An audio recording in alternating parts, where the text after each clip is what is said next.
पहला प्रश्न आपका है, कंप्यूटर को ऑन करने की प्रक्रिया क्या कहलाती है? पहला आंसर है आपका starting, B turning on, C hibernating और डी बूटिंग। तो दोस्तों आपको ध्यान में रखना है कि कंप्यूटर को स्टार्ट और रीस्टार्ट करने की प्रक्रिया जो कहलाती है वो बूटिंग और रीबूटिंग के नाम से जानी जाती है। जब आप कंप्यूटर को फर्स्ट टाइम स्टार्ट करते हो तो वो प्रोसेस कहलाती है बूटिंग, और कंप्यूटर को आप सेकेंड टाइम ऑफ करके ऑन करते हो तो उस प्रोसेस को रीबूटिंग के नाम से जाना जाता है। नेक्स्ट सेकंड क्वेश्चन इसके बाद में आपका है, निम्नलिखित में से कौन सा वेब ब्राउज़र का उदाहरण है? तो यहाँ आपके सामने कुछ एक आंसर्स हैं, जैसे Google Chrome, safari, Mozilla Firefox और ये सभी। तो देखो, गूगल क्रोम आपका वेब ब्राउज़र है जो गूगल कंपनी ने बनाया है, सफारी आपका वेब ब्राउज़र है जो एप्पल कंपनी का है, और मोजिला फायरफॉक्स जो आपका वेब ब्राउज़र है वो मोजिला कंपनी का बना हुआ है। तो तीनों वेब ब्राउज़र हैं, तो यहाँ आंसर होगा ये सभी या ऑल ऑफ दिस। तीसरा इसके बाद में आपका क्वेश्चन आता है, निम्नलिखित में से कौन सा ई गवर्नेंस सेवाओं के रूप में जाना जा सकता है या माना जा सकता है? ई गवर्नेंस का मतलब है कि इलेक्ट्रॉनिक गवर्नेंस सेवाएं या सरकार की ऑनलाइन सेवाएं कौन सी हैं। तो यहाँ आपके सामने आंसर्स आ रहे हैं। सबसे पहला है आपका ड्राइविंग लाइसेंस का, जो आप ड्राइविंग लाइसेंस बनाते हो उसके बारे में है। दूसरा आ रहा है कार ड्राइविंग के लिए, यानी कार की ड्राइविंग करते हो। तीसरा सब्जियां खरीदना, और चौथा है टी शर्ट प्रिंटिंग। तो ये सभी आपके तीन गलत हैं, और यहाँ आपका जो ड्राइविंग लाइसेंस वाला है आंसर, ये आपका करेक्ट आंसर है। तो नंबर 3 आपका जो क्वेश्चन है उसका आंसर होगा ड्राइविंग लाइसेंस। नेक्स्ट इसके बाद में अगला क्वेश्चन है आपका, माइक्रोसॉफ्ट पावर पॉइंट में शुरू से ही स्लाइड शो शुरू करने की शॉर्टकट की कुंजी क्या है या शॉर्टकट की क्या है? तो दोस्तों आपको यहाँ ध्यान रखना है कि माइक्रोसॉफ्ट पावर पॉइंट जो है वो प्रेजेंटेशंस बनाने के लिए प्रयोग में लिया जाता है, और प्रेजेंटेशन जो बनाते हैं वो स्लाइड्स में बनाते हैं, और स्लाइड्स को स्टार्टिंग से स्लाइड शो करना है तो उसके लिए आप कौन सी की काम में लेते हो? तो यहाँ आपके पास आंसर दे रखे हैं। सबसे पहला F5 बता रखा है, दूसरा F6 है, तीसरा F7 है, और चौथा F8 है। यहाँ दोस्तों आपको ध्यान देना है, F7 आपका स्पेलिंग एंड ग्रामर के लिए प्रयोग में लिया जाता है, और करेक्ट आंसर आपका है F5, जो F5 शॉर्टकट की सहायता से आप पावर पॉइंट के अंदर क्या करते हैं, स्लाइड शो स्टार्टिंग से शुरू करते हैं। नेक्स्ट क्वेश्चन इसके बाद में है, MS एक्सेल में कॉपी किए गए सेल या रेंज को पेस्ट करने की शॉर्टकट की क्या है? तो यहाँ कुछ एक शॉर्टकट कीज आपको दे रखी है, इनके बारे में हम बात करते हैं। सबसे पहली शॉर्टकट की है Ctrl+C, जो कॉपी के लिए प्रयोग में ली जाती है। दूसरी शॉर्टकट की Ctrl+X, जो कट के लिए प्रयोग में ली जाती है। तीसरी शॉर्टकट की Ctrl+A, जो भी आपके पास टेक्स्ट टाइप किया हुआ है उस टेक्स्ट को आप सेलेक्ट करने के लिए प्रयोग में लेते हो, या सेलेक्ट ऑल के लिए प्रयोग में ली जाती है। आपका राइट आंसर होगा Ctrl+V या पेस्ट, और Ctrl+V की सहायता से आप क्या करते हो, पेस्ट करते हो। नेक्स्ट क्वेश्चन इसके बाद में है, नया दस्तावेज या विंडो खोलने की शॉर्टकट कुंजी क्या है? तो यहाँ आपको ध्यान में रखना है, आपके द्वारा क्या किया जा रहा है, एक नया डॉक्यूमेंट ओपन किया जा रहा है, एक नया डॉक्यूमेंट बनाया जा रहा है। तो नया डॉक्यूमेंट बनाने के लिए कुछ एक शॉर्टकट की है, इन्हें हम देखते हैं। सबसे पहला आपका ओपन का है, आंसर आपका ओपन के लिए Ctrl+A, ओपन के लिए आपका Ctrl+O काम में लिया जाता है। दूसरा आपके सामने आ रहा है Ctrl+S, सेव के लिए Ctrl+S को आप काम में लेते हो। नेक्स्ट Ctrl+N, एक नई डॉक्यूमेंट फाइल बनाने के लिए काम में लेते हो, और Ctrl+P प्रिंट निकालने के लिए काम में लेते हैं। तो यहाँ आपका जो राइट आंसर होगा वो कौन सा है, Ctrl+N आपका राइट आंसर होगा। नेक्स्ट इसके बाद में नेक्स्ट आपका जो आ रहा है आपका क्वेश्चन है, बिग डेटा क्या है? तो बिग डेटा जिसकी क्या है, जटिलता अधिक होती है और इसमें ज़्यादा डेटा स्टोर रहता है। तो देखो एक बार आंसर्स पढ़ते हैं हम। इसका उपयोग MS वर्ड 2010 में दस्तावेज़ की संपूर्ण उपस्थिति बढ़ाने के लिए किया जाता है, जो गलत है। नेक्स्ट इसके बाद में यह डेटा सेट है जो इतने विशाल और जटिल होते हैं कि परंपरागत डेटा प्रोसेसिंग एप्लीकेशन सॉफ्टवेयर उनसे निपटने के लिए अपर्याप्त रहते हैं। तो यहाँ आपका जो आंसर होगा वो आपका बी आंसर होगा, ये आपको ध्यान में रखना है। नेक्स्ट इसके बाद में अगला क्वेश्चन है, ई मित्र पोर्टल के माध्यम से निम्नलिखित में से कौन सी सेवाओं का लाभ उठाया जा सकता है? तो दोस्तों देखो, ई मित्र पोर्टल के माध्यम से हम क्या क्या काम कर सकते हैं, बिल भुगतान हम कर सकते हैं, प्रमाण पत्र के आवेदन को हम कर सकते हैं, कोई शिकायत दर्ज करानी है, ठीक है, तो वो हम कर सकते हैं। तो यहाँ आंसर आपका आएगा उपरोक्त सभी। ये सारे कार्य ई मित्र की सहायता से किए जा सकते हैं, जो राजस्थान सरकार का ऑनलाइन पोर्टल है। नेक्स्ट क्वेश्चन इसके बाद में है, यदि आप एक ईमेल संदेश के स्पेस बॉक्स में प्राप्तकर्ता ईमेल पता जोड़ते हैं तो संदेश की प्रति उस प्राप्तकर्ता को भेज दी जाती है और प्राप्तकर्ता का नाम संदेश के अन्य प्राप्तकर्ताओं को दिखाई नहीं देता है। तो इसका उत्तर क्या होगा दोस्तों, देखो समझते हैं। देखो आपके द्वारा जब भी किसी को ईमेल संदेश भेजा जाता है तो 3 पॉइंट आपके सामने आते हैं। पहला टू आता है, दूसरा सीसी आता है और तीसरा बीसीसी आता है। टू का मतलब आपका प्रथम व्यक्ति जिसको आप क्या कर रहे हो, ईमेल संदेश भेज रहे हो, ठीक है। सेकंड आता है सीसी, सीसी का मतलब है कार्बन कॉपी, कार्बन कॉपी का मतलब जो प्रथम व्यक्ति को आप ईमेल भेज रहे हो, संदेश भेज रहे हो, उसी की कोई कॉपी या प्रति आप दूसरे व्यक्ति को और भेजना चाह रहे हो तो वो आप ईमेल आईडी सीसी में लिखते हो। और आपका राइट जो आंसर होगा वो होगा बीसीसी। बीसीसी का मतलब है blind carbon copy. It means यहाँ आप जो ईमेल करता या ईमेल प्राप्तकर्ता का ईमेल एड्रेस डालोगे वो टू और सीसी वालों को दिखाई नहीं देगा। तो यहाँ आपका राइट आंसर होगा बीसीसी। नेक्स्ट क्वेश्चन इसके बाद में आता है आपका डीएनएस सेवा स्पेस को संबंधित स्पेस में अनुवाद करती है। तो डीएनएस सेवा क्या है, डोमेन नेम सिस्टम। डीएनएस का पूरा नाम है डोमेन नेम सिस्टम। तो डोमेन नेम सिस्टम या डीएनएस सेवा डोमेन नेम को संबंधित आईपी एड्रेस में अनुवाद करती है। भाई डीएनएस का काम यही है, क्या काम करता है कि ये जो भी डोमेन नाम दिया है, डोमेन नेम दिया है, उसको क्या करता है, आईपी पते या आईपी एड्रेस में क्या करता है, चेंज करता है। ये हमें ध्यान रखना है दोस्तों। नेक्स्ट इसके बाद में अगला क्वेश्चन आ गया, आप अपने फ़ोन, टैबलेट या अन्य डिवाइस को चार्ज करने वाले पेड पर शारीरिक रूप से प्लग इन किए बिना, देखो हम क्या कर रहे हैं, सीधा इलेक्ट्रिसिटी प्लग में सीधा नहीं लगा रहे हैं, उसके बिना उपकरण को वायरलेस तरीके से चार्ज करते हैं। भैया आजकल नई टेक्नोलॉजी आई है जिसे हम वायरलेस चार्जिंग कहते हैं और उसे किस दूसरे नाम से जानते हैं, इंडक्टिव चार्जिंग के नाम से भी जानते हैं। तो आपका राइट आंसर होगा बी, इंडक्टिव चार्जिंग। नेक्स्ट इसके बाद में अगला क्वेश्चन आपका वक्तव्य का है। तो यहाँ देखते हैं हम हमारे पास क्या क्या वक्तव्य दिए हुए हैं। फर्स्ट आपके सामने आ रहा है, एमएस वर्ड में वाटरमार्क विकल्प का उपयोग पृष्ठ की सामग्री के पीछे फीके पाठ को सम्मिलित करने के लिए किया जाता है। ये सही बात है कि एमएस वर्ड में पीछे वाटरमार्क हम लगाते हैं, कोई कंपनी का लगा देंगे, किसी संस्था का लगा देंगे या स्वयं का लगा सकते हैं। सेकंड आपके सामने जो स्टेटमेंट आ रहा है वो स्टेटमेंट क्या है, एमएस वर्ड में इंडेंट ऑप्शन का इस्तेमाल पैराग्राफ के बीच अंतराल बदलने के लिए किया जाता है। ये भी सही है, इंडेंट आप क्या करते हो, काम में लेते हो जो पैराग्राफ है उसके बीच में अंतराल को बढ़ाने या घटाने के लिए। तो यहाँ आंसर्स आ रहे हैं, वक्तव्य एक सही है और दो गलत, गलत बात। सेकंड इसके बाद में आ रहा है आपका वक्तव्य एक गलत है और दो सही है, ये भी गलत है आपका। दोनों वक्तव्य एक और वक्तव्य दो गलत है, ये भी गलत बात है। और दोनों वक्तव्य सही है, ये आपका राइट आंसर होगा। दोनों वक्तव्य एक और वक्तव्य दो, statement first and statement second दोनों आपके सही है। नेक्स्ट इसके बाद में आपका क्वेश्चन आ रहा है, एक्सेल का क्वेश्चन है। मान लीजिए कि प्रत्येक पेपर के प्राप्त अंक B2 से B7 सेल में हैं। प्रत्येक पेपर के लिए अधिकतम अंक 100 होते हैं। एमएस एक्सेल 2010 में प्रतिशत की गणना करने के लिए सही सूत्र क्या होगा। तो दोस्तों सबसे पहले हमें क्या करना है, यहाँ देखो आपके सेल कौन कौन से हैं, B2 से लेके B7। तो B2 से B7 तक आपके कितने सेल में डेटा दिया हुआ है, 6 सेल में आपका डेटा दिया हुआ है। दूसरा, प्रत्येक पेपर के लिए अधिकतम अंक 100 हैं, तो आपके पास पेपर कितने हो गए, 6 हो गए। तो आपका अधिकतम अंक कितना हो गया, 600 आपके अधिकतम अंक हो गए हैं। तो यहाँ क्या कह रहा है कि आपको क्या करना है, प्रतिशत की गणना करनी है। तो प्रतिशत के लिए सबसे पहले हम जो 6 आपके मार्क्स दिए हुए हैं, 6 सब्जेक्ट के मार्क्स दिए हुए हैं, उनका योग करेंगे।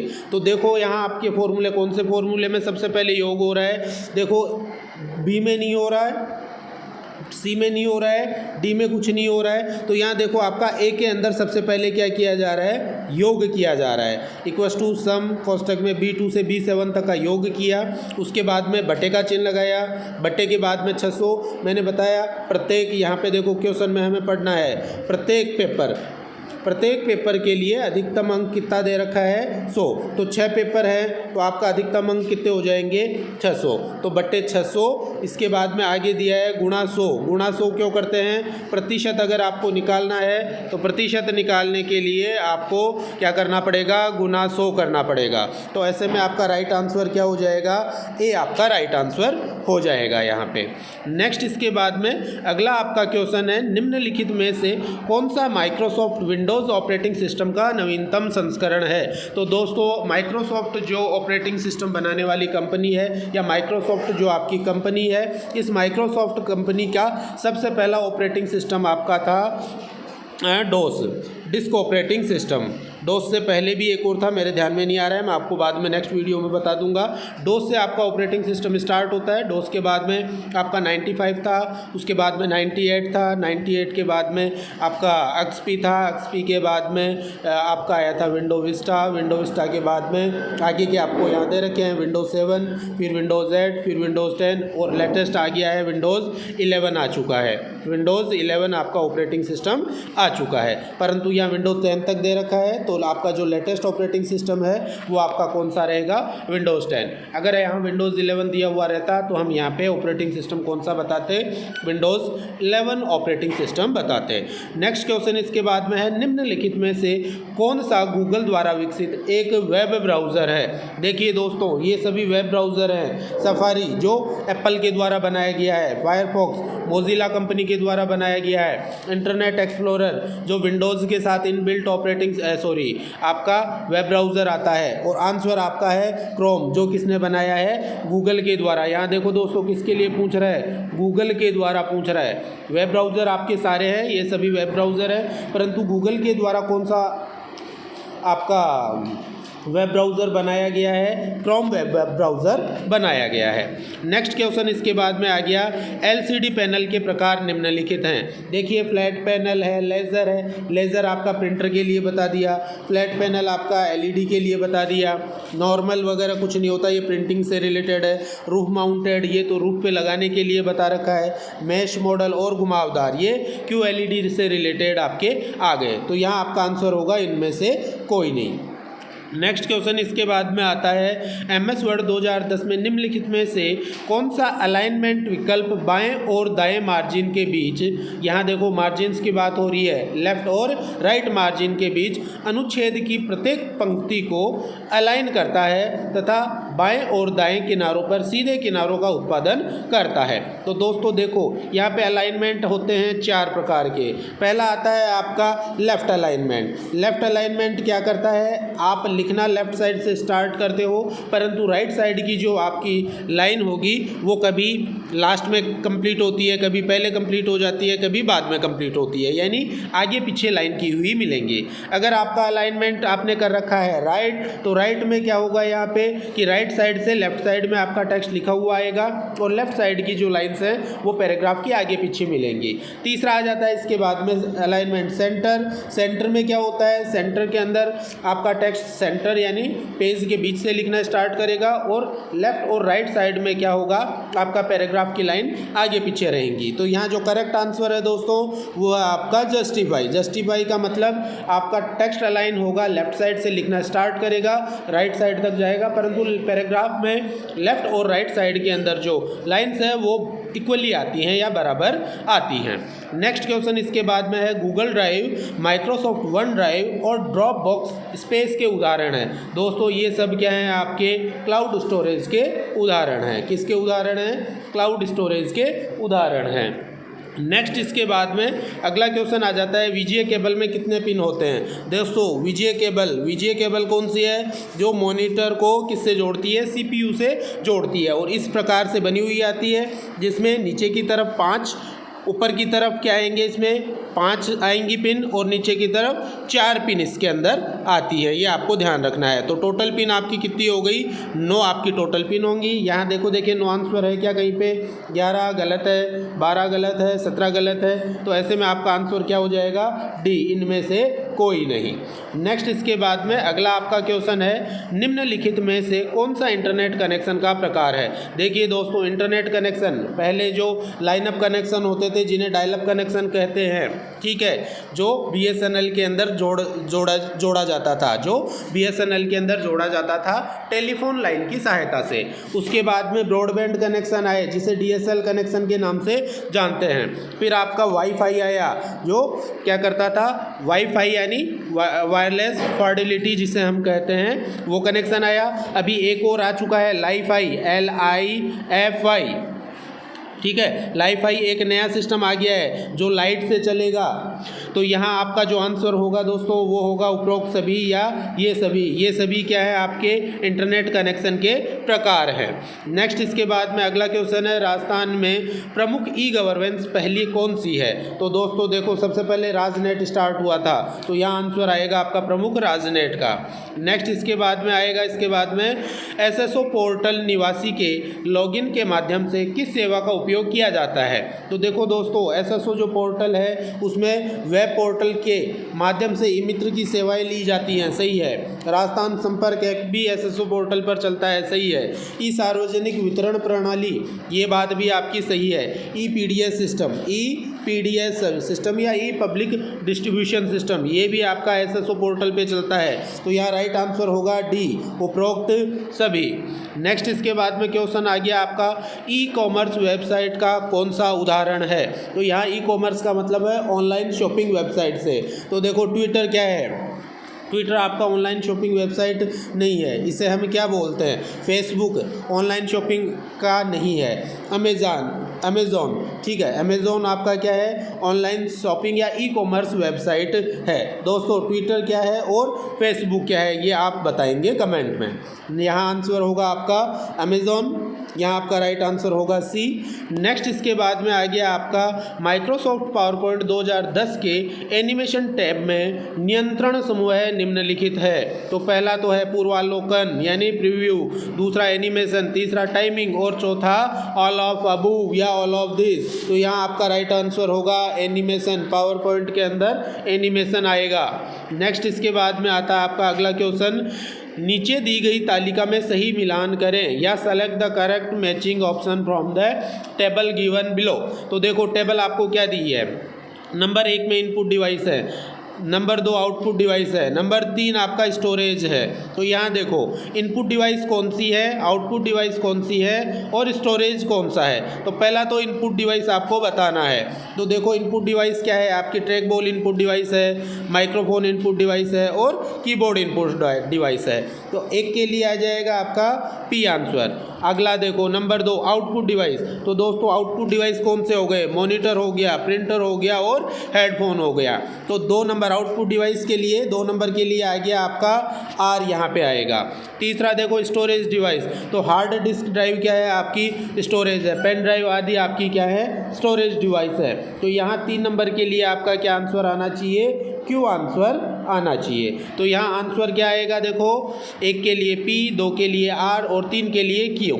तो देखो P, R और Q कहाँ आ रहा है, C के अंदर आ रहा है, तो C आपका राइट आंसर हो जाएगा यहाँ पे। नेक्स्ट इसके बाद में है, हॉटस्पॉट इंटरनेट कनेक्टिविटी के लिए किस कनेक्टिविटी की आवश्यकता होती है। भैया हॉटस्पॉट अपन किससे जोड़ते हैं, वाईफाई की सहायता से जोड़ते हैं। तो राइट आंसर A हो जाएगा, वाईफाई।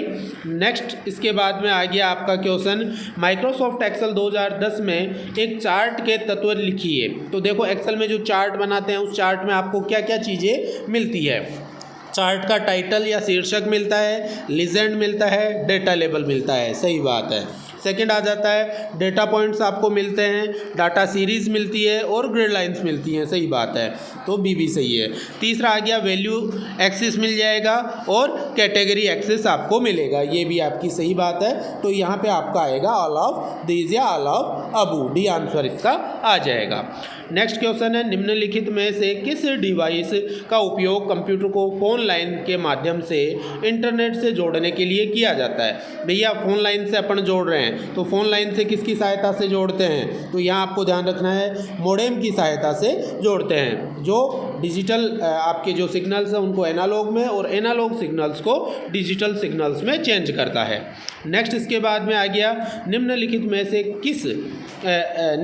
में से कौन सा एक ओपन सोर्स ऑपरेटिंग सिस्टम या मोबाइल ऑपरेटिंग सिस्टम है सभी के लिए निःशुल्क। देखो ओपन सोर्स का मतलब क्या होता है दोस्तों, जो सभी के लिए निःशुल्क होता है। तो यहाँ ये पहला आता है विंडोज़ फ़ोन ऑपरेटिंग सिस्टम, दूसरा एप्पल ओएस ऑपरेटिंग सिस्टम, तीसरा है ए और बी दोनों, और चौथा है इनमें से कोई नहीं। तो देखो विंडोज़ ऑपरेटिंग सिस्टम फ्री नहीं आता है दोस्तों, ये परचेज़ करना पड़ता है। एप्पल का ऑपरेटिंग सिस्टम भी परचेज़ करना पड़ता है। तो सी तो यहाँ बिल्कुल नहीं होगा, यहाँ आंसर होगा डी, इनमें से कोई नहीं। नेक्स्ट इसके बाद में आपका क्वेश्चन आता है यूआरएल का पूरा नाम क्या है, यूनिफॉर्म रिसोर्स लोकेटर। तो यहाँ मैंने आंसर दिया है D, uniform resource locator. Next इसके बाद में है कौन सा प्रिंटर कागज़ के ऊपर स्याही के छोटे छोटे बिंदुओं को अत्यंत तेज़ी से छिड़क कर डेटा या बिंबों को प्रिंट करता है। दोस्तों देखो यहाँ प्रिंटर के बारे में पूछा है, तो प्रिंटर कितने प्रकार के होते हैं, एक आता है आपका डॉट मैट्रिक्स प्रिंटर, एक आता है आपका लेज़र प्रिंटर, एक है इंकजेट प्रिंटर, एक है ड्रम प्रिंटर। वैसे आप टाइप्स देखो तो एक आता है आपका कैरेक्टर प्रिंटर, एक आता है लाइन प्रिंटर और एक आता है पेज प्रिंटर। पेज प्रिंटर आपका लेज़र प्रिंटर होता है जिसमें सूखी इंक या ड्राई इंक डलती है, ठीक है। इसके अलावा इंकजेट प्रिंटर है, इसके अंदर क्या होती है, टोनर्स होती हैं जिनमें गीली स्याही डाली जाती है। और डॉट मैट्रिक और ड्रम प्रिंटर जो है इनके अंदर रिबन लगता है। तो यहाँ आपका आंसर होगा, यहाँ देखो क्वेश्चन में पूछा है, क्या पूछा है, छोटे छोटे बिंदुओं को अत्यंत तेजी से छिड़क कर। तो यहाँ आपका आंसर होगा इंकजेट प्रिंटर, जो क्या करता है, छोटे छोटे बिंदुओं को छिड़क कर क्या करता है, अक्सर लिखता है।